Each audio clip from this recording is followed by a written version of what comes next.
The literary and figurative analysis of On Turning 10.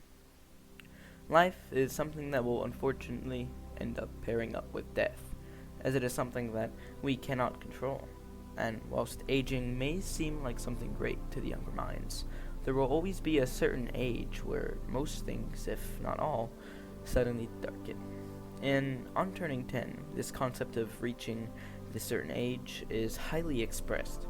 The concept is explored and placed through the idea where all of your identity, imagination, and personality is ultimately questioned, in this case, at the age of 10.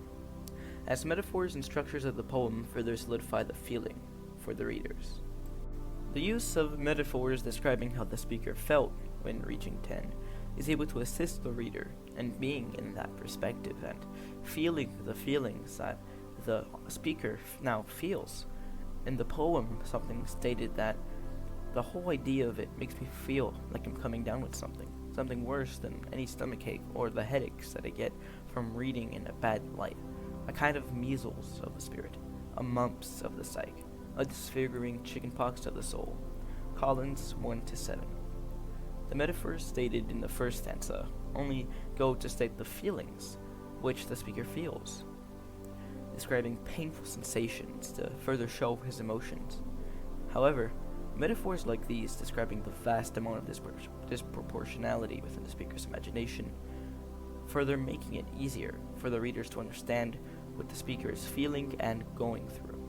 The less identifiable but just as potent ways in which the speaker describes his feelings can be found in the very structures within the last few paragraphs and sections of the poem, and the metaphors on the speaker's changing imagination found with him.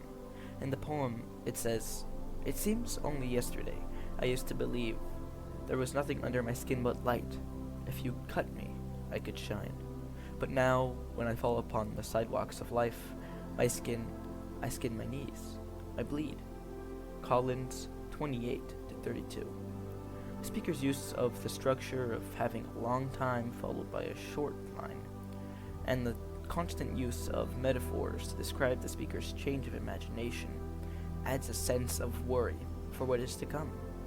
Many other arrangements of stanzas and lines can also be found throughout this poem, which further goes to show just how the speaker's sensations were meant to be heavily felt by the people reading the poem.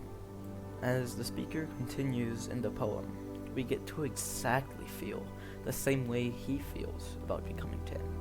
These feelings of confusion, sadness, and change, which were originally felt by only the speaker himself, now could be felt and experienced by the readers because of the metaphors and the structures found within the poem. In our day-to-day lives, many important changes go unnoticed, like the disappearance of the bright world we once knew and the contrasting personality everyone once had.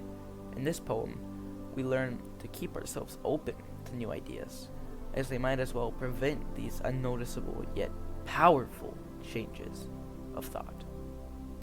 Thank you for watching.